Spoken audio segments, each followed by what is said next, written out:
Welcome everybody to a very special episode of Brown, Bearded, and Disabled. I'm going to go ahead and issue a trigger warning as this episode will be talking about suicide. I will be talking about my experience with it and how I dealt with it over the years. And again, this is a trigger warning. We will be talking about suicide. So that being said, if you or someone you know is in an emergency, call the National Suicide Prevention Lifeline at 1-800-273-8255. Again, 1-800-273-TALK 8255, or call 911 immediately. Again, you're not alone. There's people out there who are more than willing to help. So if you need help, please reach out and let us help. There's many of us out there who want to help, so you're not alone. You are loved. Reach out if you need help. So that being said, let's get this episode started, folks.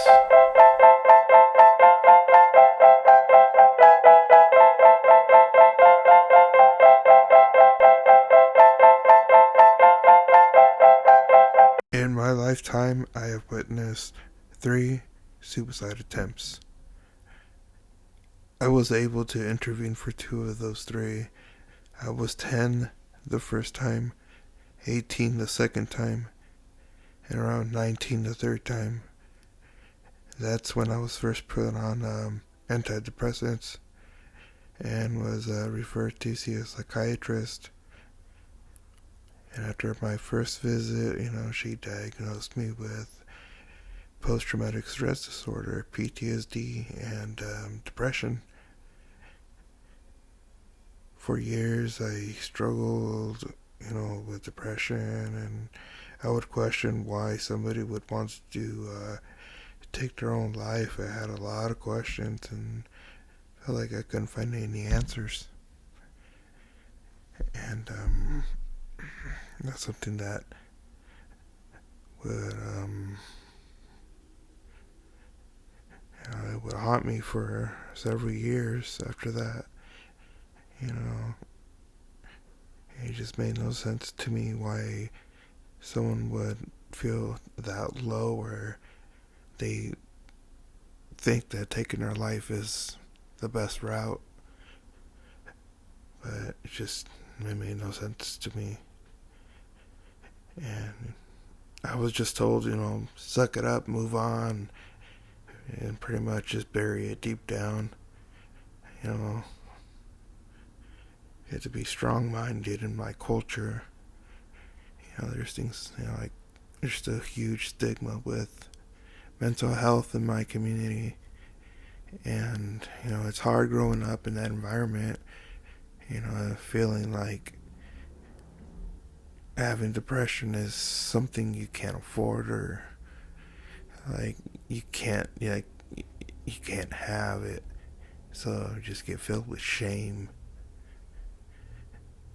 For years I just felt shame and guilt for feeling this way, because I knew there was people out there that had it worse, that were going through real shit. And that's what made me feel more depressed, was knowing that people are going through worse, and I'm over here all sad, but I don't know why. And I feel like nobody could validate that, and I felt alone. I've just felt shame and guilt for several years. And for years I thought I was weak for having depression and feeling the way I was feeling. My mind would replay those memories like horror movies at all times. Like, I had no control as to when they would happen. It would just replay, and it was hell. And that's why I looked for help, because I didn't want to feel this way anymore, and I needed to process what I witnessed, and I needed to talk about it, because I felt like I had nobody to talk to about what happened. And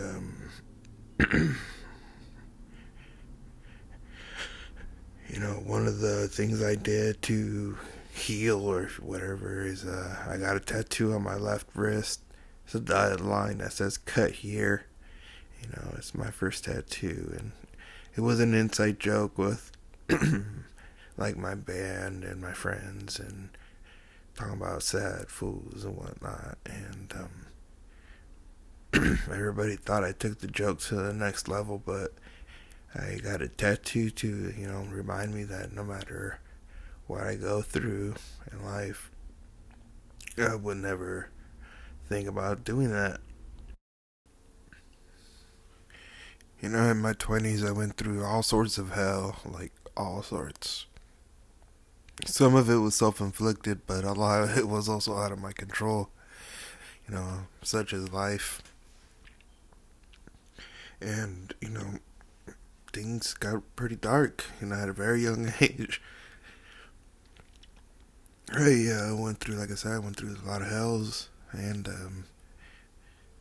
that tattoo really just reminded me, when times got dark, I thought about easy way out, but then I would just look at my tattoo and Joe would just remind myself to remain strong.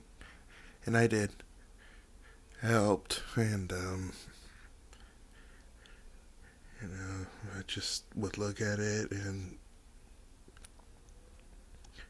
all those negative thoughts would just dissipate just by looking at it. It meant so much. Music was also like my greatest therapist and would always make me feel, better. Especially after I would play my guitar or my accordion.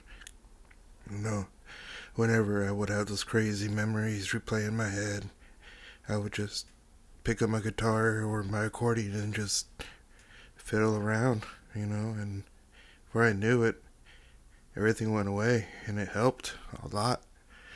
I mean, all my bad memories would just like disappear. And for me, those incidents would replay as if I was there.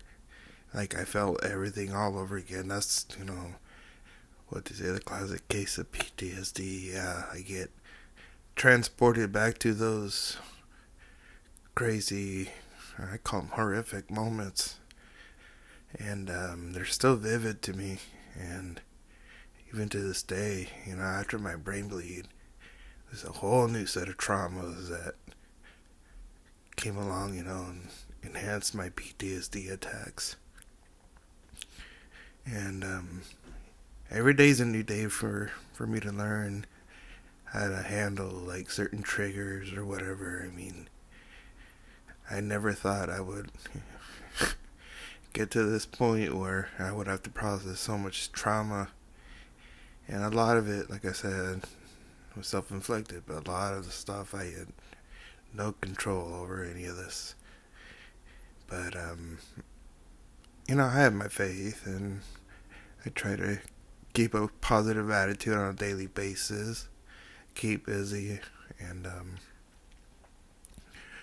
just trying to find my way back to true independence. But I'm human, and I still suffer from depression, and every once in a while my PTSD gets triggered. And before, I thought I had a way to manage it. I thought I had it under control, but I was just lying to myself and I was fooling myself. And, I just never really processed a lot of the traumas. And for a while there, I guess I let it define me, and I mean, that's not who I was or what I wanted to represent. I was just put in those situations and I did what I had to do to intervene, and I was put to the test at a very young age, and that's something that haunted me forever. And up until recently, I'm still, learning how to process and move on and let go of all the shame that I felt, like shame and guilt I've carried for so long, very long time, and I had to learn to forgive, and I'm slowly, learning to become the best possible version that I can be. You know, I became disabled, and that's something that just, I try to remain positive about it, but, part of my depression is losing my independence, the ability to drive, losing the ability to play my guitar and certain instruments. Music was my passion and still is, but there was so much that I used to do, and every once in a while it gets to me. I do my best, just to, you know, count my blessings, and I do every day, and it's just a reality that I didn't expect I would have to face, but here I am. I'm doing the best that I can, and I guess that's all anybody can ever ask for is the best. Going back to how music was a big power in my life, like, it was, to me, it was super powerful. Um, more powerful than any alcohol or drug, I could do to try to numb whatever I was going through, but none of that worked. But music had such power that it would stop everything for me, and it would give me hope, and when I was feeling hopeless, music was the one that always filled me with hope no matter what I went through. Music was always there. And now I'm like, slowly getting back to the things I used to love and do, just to find some peace and happiness in this new life that, you know, the cards I've been dealt with is a whole new life I have to live. And every day's a new day. Every day I'm learning something new. And every day I am very grateful that I have another opportunity here with you guys. The fact that you guys are hearing my voice right now is freaking crazy. You know, they called me a miracle in the hospital, and sometimes I forget that. So whenever I feel down, I just try to remember that I'm a living miracle. I shouldn't be here, but God, the universe has bigger plans for me, and I feel it. I just feel like I'm being called to do something great to help humanity in some way. I'm searching for the answers, and I'm sure they'll come. It's one of the reasons I'm rehabilitating as much as I can, and working out and doing all the things I'm doing to, get to a place where I can will no longer need my walker. That's the plan. Like, I just want to use a cane and eventually nothing at all.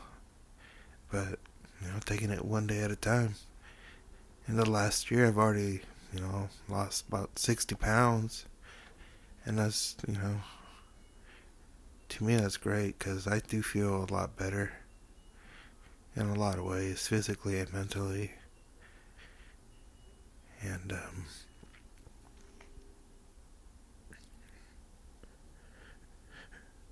so, talking about music being powerful, yeah, it was always powerful. And also, I always thought that if I moved away from where I grew up, everything would be better, but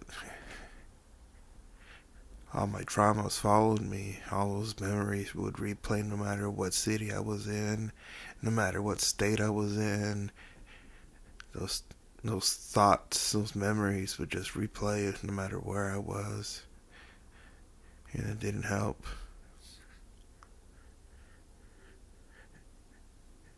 You know, for the longest time I didn't understand, like, PTSD. I thought that's something only like soldiers would get when they go overseas, and they come back all fucked up, because they probably see some heavy shit.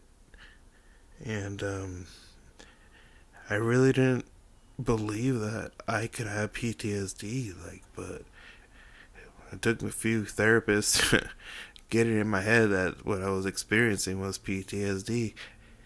But, my ignorance, I thought PTSD was only for soldiers or things like that. And, it took me a while to accept that I saw some wild shit growing up. And, you know, I let it get the best of me for the longest time, but it took me a while to realize that there was a lot I needed to process and accept. And I had a lot of forgiving to do. Forgiving of others and forgiving of myself, and because nobody should live like that, all sad and filled with shame and guilt. That's a horrible feeling to have, not especially when it's out of your control. Like, everyone should have an outlet to speak about what's going on in a safe environment. We all deserve that for sure. Having PTSD and depression has ruined many relationships for me. It's not easy dating or even dealing with me and my new condition, and I accept that.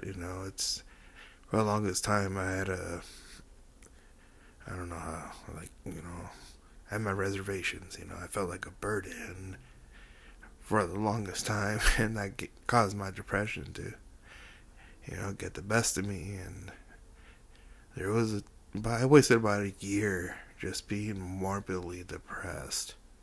And, I lost my fiance, like, I lost my old life, I lost the ability, I lost a lot, that's what I kept thinking. But I kept concentrating on the negative as opposed to concentrating on what I do have at my disposal. I did not acknowledge all the positive things I've done, and I'm constantly trying to prove myself and my doctors and everybody else, prove them wrong, that yes, I may have a physical limitation now, a physical disability, but I'm still me. I'm still Jaime Torres, but a better version, even though I have a disability, I feel in my heart that I've grown to be a better person, and every day I'm learning to be a better person. That's the best thing we can do, is try to find out how we can be better than yesterday so we can, ideally help others. That's what we're here for. We're here to help each other out. I feel like society has become super selfish and everybody just thinks about themselves, but true love, true life, living life, and love, is helping people who need help.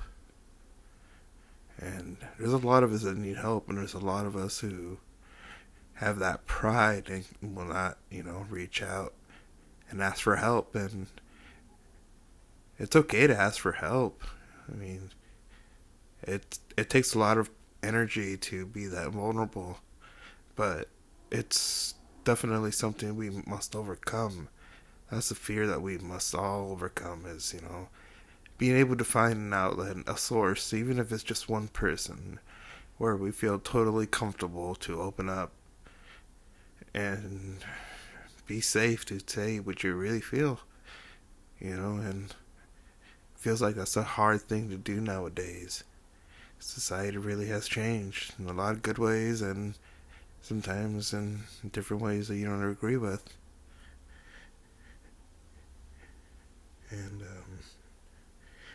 like I said, it was hard for me to accept how my condition was pushing people away, and a lot of it was out of my control. And there was agitation, resentment, depression, anger, and all these things hit like a year after I was out of the hospital. Like, I was just happy to leave the hospital. I had a great outlook on life. I felt like, I got a second chance. I can't waste it. I moved from California back up to Washington State to rehabilitate with my family, and I thought that, that was going to keep going, that feeling of positivity. And it wasn't until like a year later where everything turned sour. Like it got negative really fast, and I fell into a huge depression. Like everything was going wrong. That's the way I viewed it. But I already went through the worst pain of my life, and I was in the hospital. So whatever I was going through was gonna be, walk in the park. But it hasn't really been a walk in the park. I'm still human. I still feel things, and every day I wake up and I do my best to, have a positive outlook on that day. I try to like psych myself, and we're gonna make a good day today. Like it's gonna be a great day. Hell yeah, I got this. Today's my day. So every day I have to fight to have a good day, because it's really easy to fall into like self pity mode and woe is me, and I'm not a victim. I refuse to feel like a victim. Like I'm trying to get my independence back, with or without my walker. Like I just have my body that's disabled. My mind and heart, body and soul. Like for the most part, I'm still me. I just use a walker and stuff. But I don't know. I just feel like I'm rambling at this point. So going back to me growing up, yeah, I witnessed 3 suicide attempts, and it affected me throughout my 20s and in a lot of ways. And like I said, I I had to learn how to deal with all this stuff. Like I said, I've lived with shame and guilt forever. Like ugh, it's something nobody should witness, let alone 3 times. But I feel like it made me a better person in ways, even though it's a hard thing to go through. Like to see somebody, like I don't know, it was just, man, it was heavy. Even thinking about it now, it's hard. But it used to be a lot harder to even think about it. But over the years, I've learned to handle them better, and hold no more guilt, or not. I don't blame myself anymore. And I'm just grateful that I was there to intervene and help when I could. I appreciate that it was me that was there to help, and I feel that's what made me a better person, and why I've always wanted to help. Like it's always been taught from my dad since we were little kids. Always help, and it was like our family motto: always help those in need. So I don't know. I just knew that we're out here to serve and help each other. And those 3 times is when I learned that we really do need to help each other. We're all here to we're all here on the same planet. We're on the same trip, so we really do all need to help each other out. They say, love and peace. We'll see what's all. I do believe that. I really do, 100%. So, yeah, going back to the special episode, back to the theme of suicide. So, witness all those attempts and getting my tattoo that helped me in my 20s get through a lot of stuff. And looking at that too helped me get through a lot of funks. It made me think twice about, offing myself. Because, I just looked at my tattoo and remember how horrible that felt to witness that and have to accept that. And I didn't want anybody else having to feel that way, so that tattoo helped. And it helped for over 10 years. Like I said, I've been through all sorts of hells. And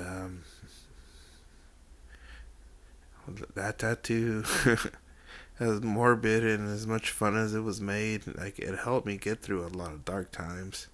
It just reminded me that life goes on regardless. I gotta adjust my seat. Excuse me.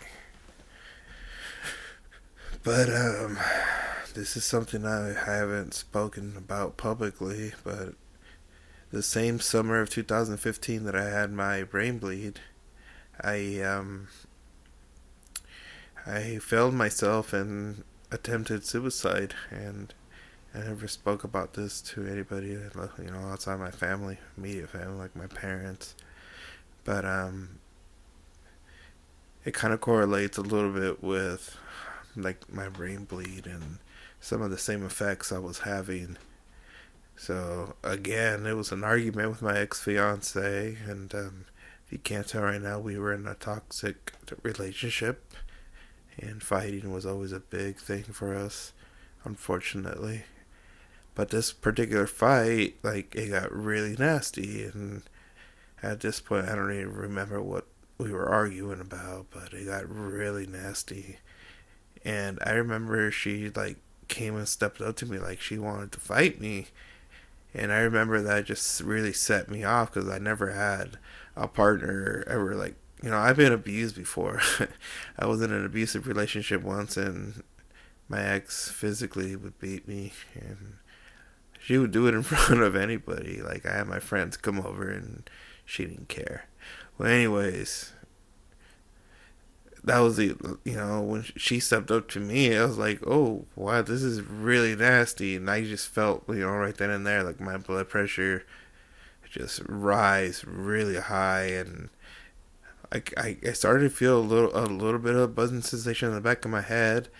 And I was, I was just really upset. I'm like, I could just angry. I was like, why would she want to fight me? Like, it felt like she wanted to fight me. And I, right then and there, made a decision to walk out of the house. And like, I'm gonna go for a walk. This is insane. So I walked, and that buzzing in the back of my head was just coming back, and it was really intense. And I was crying.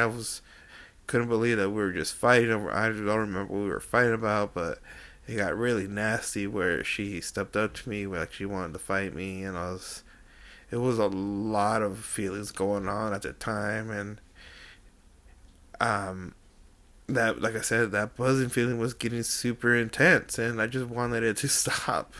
It was like that buzzing in the back of my head, and I just felt like I was gonna pop and explode at any second, and I just wanted that feeling to stop. So I was like 3 blocks from where I lived in North Oakland. At this point, I was on the Berkeley side because I lived on the border, and I was crossing the street.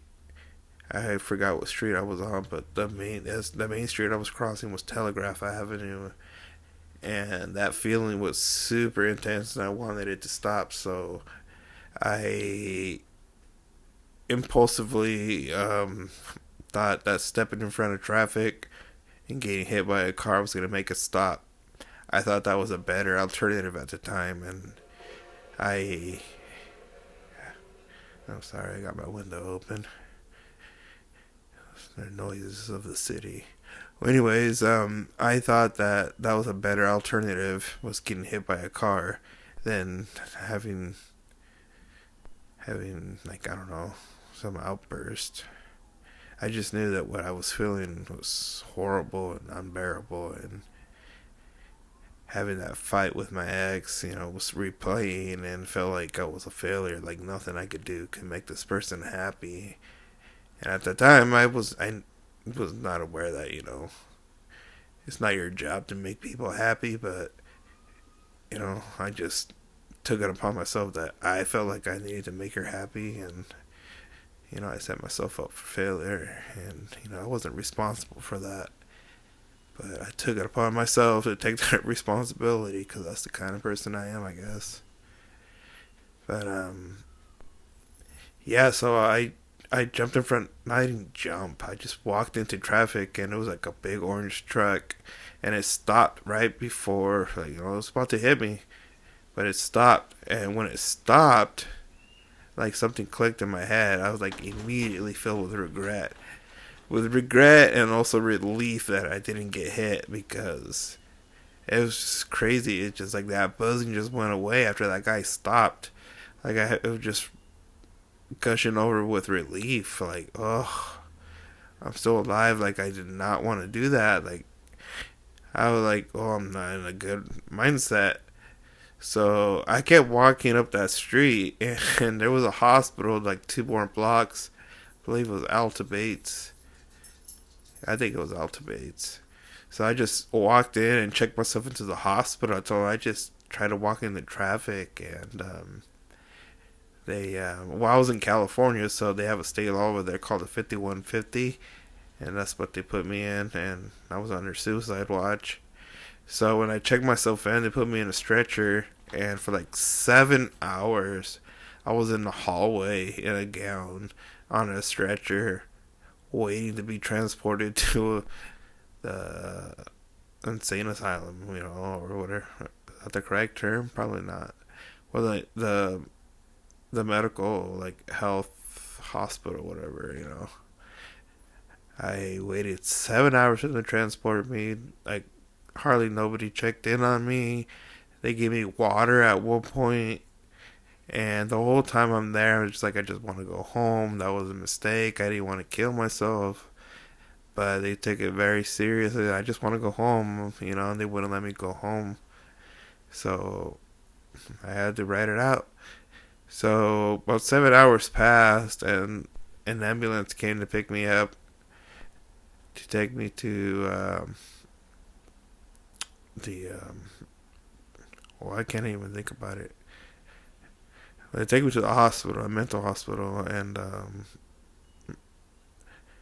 they took me, and I spoke with a counselor, and they immediately knew that I wasn't a serious case. That I was filled with regret, and I was crying. I just wanted to go home. That I made a mistake. I didn't want to do that, and I don't know why I did that, but I didn't want to kill myself. And they believed me, and I called my parents. I don't know what happened, and I just wanted to go home, and I had to stay overnight because I was under watch. But they let me go in the morning, and I was just happy I was being able to go home.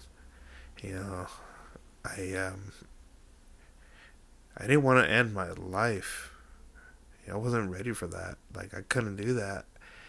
But like I said, it took me years to realize that I impulsively just walked into traffic, hoping to get hit by a car so that feeling would go away. But it went away when that guy stopped. And I felt relief. And just a bunch of relief just washed over me. I was like happy that I didn't die. I wasn't trying to. But it's crazy that buzzing just went away, and good thing there was a hospital not too far away, and I knew I needed help, so I went to go get help. And I guess that's what I'm trying to say in my theme today in the special episode. It is Suicide Awareness Month, and just get some help. Reach out. I know it's hard. It's hard being vulnerable like that, but if you really, really feel that low, just reach out to somebody. Somebody will understand and will be there for you, but let go of that fear and just, it's okay to ask for help. That's what I'm trying to say. And if you're feeling depression or anxiety, whatever, your feelings are valid. We are human. We feel things. You shouldn't feel no shame or guilt for these things, just recognize that you have these conditions, and just do some research and find ways to help you deal with them in a natural way, in a healthy way.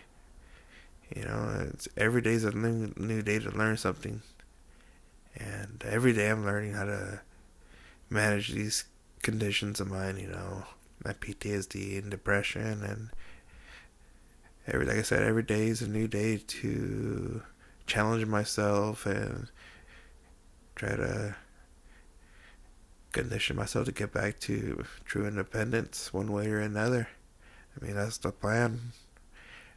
But like I said, you are loved. Even when you don't feel like you are not alone. You are loved. And all you have to do is reach out to remind yourself that there are people who care about you. There are people who do love you. And like I said, it's hard to be vulnerable, but if you feel like you need some help, then just reach out to somebody. Somebody has to respond in a loving way that's safe, and welcoming, and we all deserve that. And I hope you find that, and I hope you realize how awesome you are, and that you are loved. You gotta remember that. Don't forget that.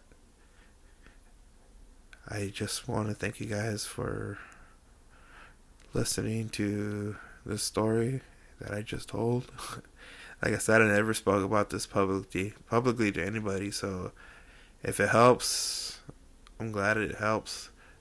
But you're not alone, there's a lot of us out here that have gone through some shit, and a lot of us still finding ways to ask for help and get it when we need it, so you're not alone. But also, don't forget to reach out and ask for help when you need it. There's no shame in that at all. So reach out whenever you can. I'm here. Even though I'm dealing with my stuff, I've been through so much. I have my experience, that maybe some of my experience can help you get through some of the stuff you're going through. So if you need to reach out, I'm here as well. I'm always here. So I understand. Depression, PTSD, traumas, all that. So if you can't find anybody, I'm here for you. So just reach out. Hit me up and get some tacos, talk about it or something. You're not alone. So reach out. So in honor of suicide, awareness month, this was a special episode of Brown Bearded and Disabled.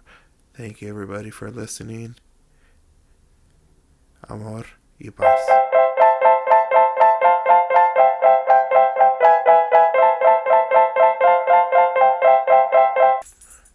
Okay, so this week's update. It's almost September 28th.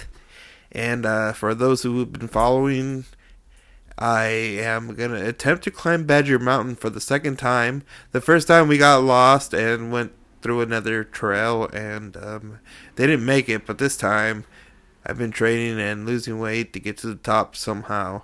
One way or another, I'm going to get to the top. I don't know how I'm going to get down yet, but, the goal is to get on top first and then figure it out, I guess, later. So that's September 28th. At 8 a.m. at Badger Mountain Trails in West Richland. So come on out and join the fun, because it's gonna be a little adventure. So it'll be fun to get up there and fun to figure out how to get down. I looked into helicopters, and that is very expensive, and I don't think it'd be worth it. I can waste that money on something else. But yeah, September 28th, 8 a.m. until, whatever time I can get down safely. So come on out and have some fun with us.